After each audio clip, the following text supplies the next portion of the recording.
அந்த கடைசியில இருந்து ஒரு பொண்ணு தொலைபேசியில் தொடர்பு கொண்டாங்க. நேத்து நான் கோயம்புத்தூர்ல இருந்து கார் டிரைவ் பண்ணிட்டு வந்தேன். அப்ப எனக்கு பேசினாங்க. பேசின 4 வாரத்திலேயே ஏதோ ஒரு பெரிய பிரச்சனைன்னு தெரிஞ்சது. இருமா நான் உங்ககிட்ட அப்புறம் பேசுறேன் அப்படின்னு சொன்னேன். அப்புறம் நைட்டு ஒரு 8 மணிக்கு மேல கூப்பிடுமான்னு சொல்லியிருந்தேன். கூப்பிடல, நானே கூப்பிட்டேன். என்னாச்சுமா அப்படின்னு சொல்லிட்டு கூப்பிட்டேன். நான் இப்ப பேச முடியாது, வீட்ல இருக்கேன் அப்படின்னு சொல்லி வச்சுட்டாங்க. அன்னைக்கு எனக்கு இன்னும் பயமாயிருச்சு. என்னன்னு தெரியலையே அப்படின்ட்டு காலையில 2 தடவை கூப்பிட்டேன், எடுக்கல. மறுபடியும் அதுக்கப்புறம் எடுத்தாங்க. எடுத்தா இல்ல எங்க வீட்லலாம் இருந்தாங்க, அதான் பேச முடியல அப்படின்னாங்க. என்ன பிரச்சனை அப்படின்னு கேட்டா, நான் ஒரு பையனை லவ் பண்ணேன். 2, 3 வருஷம் நான் லவ் பண்ணேன். நல்லா தான் போயிட்டு இருந்தது. இப்போ எங்க வீட்ல கல்யாணம் உறுதி பண்ணிக்கலாம். சரி எல்லாருமே சம்மதிச்சுட்டாங்க, பண்ணிக்கலாம், வேற எதுவும் பிரச்சனை இல்லை அப்படின்னு முடிவு பண்ணிட்டாங்க. 2 பக்கமும் சரின்னாச்சு. ஆனா அவனோட கேரக்டர் சரியில்லைன்னு எனக்கு இப்பதான் தெரியுது. எனக்கு என்ன பண்றதுன்னு தெரியல. நான் எவ்வளவு சொன்னாலும் அவன் கேட்க மாட்டேங்கிறான். அதெல்லாம் முடியாது, நான் உன்னோட தான் இருப்பேன் அப்படிங்கிறான். சொல்ல முடியாத சில கெட்ட பழக்கங்கள், கெட்ட சவகாசங்கள்லாம் இருக்கு.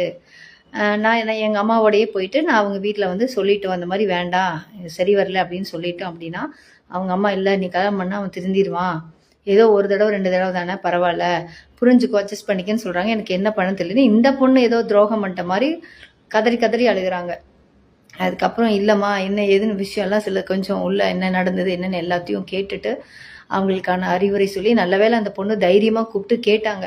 அப்படியே சம்மதிச்சு நீ தானே லவ் பண்ண, அவனையே கல்யாணம் பண்ணுன்னு அவங்க சொல்லியிருந்தாவோ, இல்லை இவங்க அதை ஏதாவது பிரெயின் வாஷ் பண்ணி கல்யாணம் பண்ணியிருந்தாங்கனாவோ ரொம்ப கஷ்டமாயிரும்.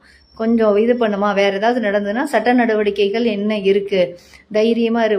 இந்த நம்ம ரிதன்யாவோட கேஸ் வந்ததுக்கு அப்புறமா கொஞ்சம் தைரியம் வந்துருச்சு பெண்களுக்கு. அந்த பொண்ணு தப்பான முடிவு எடுத்துட்டா, நாம அப்படி எந்த முடிவுக்கும் போயிடக்கூடாது, நம்மள சரியா வச்சுக்கணுங்கிற தைரியம் வந்துருச்சு.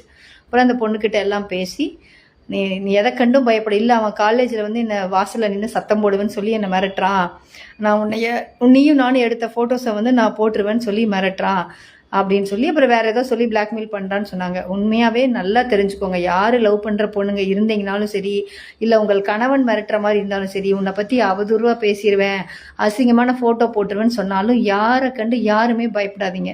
இன்னைக்கு போடுற ஃபோட்டோலாம் உண்மையே கிடையாது. எந்த ஃபோட்டோவை எதில் வேணாலும் ஒட்ட வச்சு போட்டுக்கலாம்.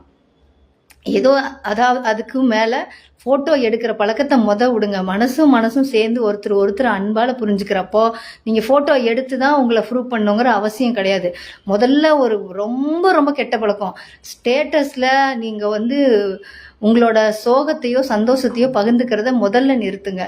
சந்தோஷமா இருந்தால் செல்ஃபி எடுத்து தான் நம்ம போடணும். காதலன்கிட்ட கூட காதலிக்கிட்ட கூட இப்படி உங்கள் அன்பை காட்டணுங்கிற அவசியம் கிடையவே கிடையாது. அன்பு மனம் சார்ந்தது, ஃபோட்டோவை சம்மந்தப்பட்டது கிடையாது. இப்போ நல்லா இருக்கீல, பிரியமா இருக்கீல, எல்லாம் பண்ணியாச்சு. இப்போ இந்த பிரச்சனைன்னு வரப்ப என் ஃபோட்டோவை போட்டுருவேன், அவன் மிரட்டுறான், நம்ம எதுக்கு பயப்படணும்? அவசியமே இல்லை. அதுவும் ஒரு நல்ல ஃபோட்டோ டீசெண்டாக எடுத்திருந்தா நம்ம எதை பற்றியும் கவலை தேவையில்லை. ஒரு அளவுக்கு மீறி நம்ம எடுக்கிறப்ப நாங்கள் இந்த மாதிரி நிறைய ப்ராப்ளம்ஸ் பார்த்துக்கோம். ரொம்ப க்ளோஸாக பார்க்கவே முடியாத அளவுக்கெல்லாம் ஃபோட்டோ எடுத்து அதை ப்ரொஃபைலில் வச்சு மிரட்டி அவங்கள பிளாக்மெயில் பண்ணி அவங்களெல்லாம் மீட் எடுத்து எத்தனையோ பண்ணியிருக்கோம். தயவு செய்து எங்களோட ஒரு தாழ்மையான வேண்டுகோள் என்னன்னா, செல்ஃபி எடுக்கிறத முதல்ல தடுத்து நிறுத்துங்க. அப்படி எடுத்தாலும் அதை ரொம்ப ஒழுக்கமாக எங்கே காமிச்சாலும் தப்பு கண்டுபிடிக்காத அளவுக்கு எடுங்க. அதுக்கு மேலே நடந்திருந்தா பயப்படாதீங்க, எதை கண்டும் பயப்படாதீங்க. எல்லாமே நல்லா தான் நடக்கணும் முடிவும் பண்ணாதீங்க, கெட்டதாக போகணும் முடிவு பண்ணாதீங்க. தைரியமாக துணிச்சலாக இருங்க. சட்டம் உங்கள் எல்லாத்துக்கும் கண்டிப்பாக துணை இருக்குது. நிறைய நல்லவங்க இருக்காங்க. உங்களோட வாழ்க்கை உங்களோட கையில் இருக்குது. இந்த மாதிரி எல்லாம் மிரட்டுறாங்க, அதுக்கோசரமெல்லாம் கல்யாணம் பண்ணிக்க முடியாது. ஒரு நாளுக்கோசரம் கல்யாணம் பண்ணிட்டு வாழ்க்கை பூரா வாழ முடியாது. மனம் சார்ந்து வாழணும். அந்த பையன்கிட்ட திரும்ப அவனோட நடவடிக்கை எப்படி இருக்கு பேசி பாருங்க, சொல்லி பாருங்க. அவங்க அம்மா அப்பா நீ பண்ணிக்கோ, நீ திருத்திடுவே அப்படின்னா நம்ம திருத்துற வேலைக்காக நம்ம போக கிடையாது. கல்யாணம் பண்ணி அவங்க சந்தோஷமா வாழ்றதுக்காக தான் போறாங்க. அதனால புரிஞ்சுக்கிட்டு என்ன ஏதுன்னு பண்ணுங்க அப்படின்னு சொல்லி அறிவுரை சொல்லியிருக்கிறோம். அவங்க சரி நான் இன்னும் 1 வாரம் பார்க்குறேன், என்ன நடக்குதுன்னு பார்த்துட்டு சொல்கிறேன் அப்படின்னு இருக்காங்க.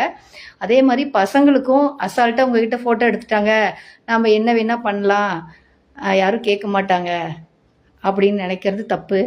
அசால்ட்டாக ஒரு ஃபோட்டோவை நீங்கள் முகநூலில் போடுறது, இன்ஸ்டாகிராமில் போடுறதுன்னு மிரட்டுறதெல்லாம் அவங்க அனுமதி இருந்து அவங்க பயப்பட வரைக்கும் தான். துணிஞ்சிட்டாங்க அப்படின்னா உள்ளே போயிடுவீங்க. தயவு செய்து கவனமா இருங்க. காதலா பாருங்க. உங்க வீட்டுல அக்கா தங்கச்சியெல்லாம் இருக்காங்க, சொந்த பந்தம் இருக்கு, 4 பேருக்கு நம்ம தலை நிமிர்ந்து நடக்கணும். நாளைக்கு இன்னொரு பொண்ணு உங்களுக்கு நீங்க ஏமாத்தணும்னு நினைக்கிற பொண்ணை விட்டுட்டாலும் இன்னொரு பொண்ணை கல்யாணம் பண்ணணும். அந்த பொண்ணு எப்படி உங்களை நம்பி வருவா? இந்த வாழ்க்கை இப்படியே போயிருமா? இந்த இளமை தொடர்ந்து இருக்குமா? அப்படிங்கிறது எல்லாத்தையும் யோசிச்சுட்டு பெண்ணாக இருந்தாலும் சரி ஆணாக இருந்தாலும் சரி செயல்பட்டீங்க அப்படின்னா எல்லாத்தோட வாழ்க்கைக்கும் ரொம்ப நல்லதாக இருக்கும். தைரியமாக இருங்க. கண்டிப்பாக சட்டம், அதுவும் பெண்களுக்கு மிகப்பெரிய ஒரு பாதுகாப்பு இருக்குது.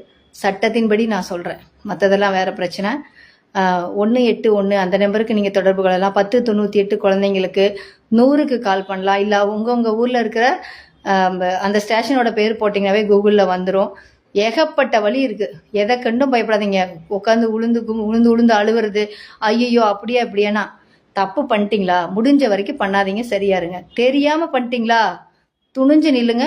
அது வேண்டாம், நான் செஞ்சது தப்பு தான், அதுலேருந்து நீங்கள் வெளியே வர்றதுக்கு என்ன வழியோ அதுக்கான நடவடிக்கை கண்டிப்பாக காவல்துறை மூலமாக எடுப்பாங்க. பெண்களுக்கு நிறைய பாதுகாப்புகள் இருக்குது. நம்ம என்ன செய்யணுமோ அதை பண்ணிக்கலாம். பத்திரமா இருங்க. உங்கள் வாழ்க்கை உங்கள் கையில் தான் இருக்குது. இந்த வீடியோ ஷேர் பண்ணுங்கள். மாற்றம் நம்மிடம் இருந்து தொடங்குவோம். நன்றி.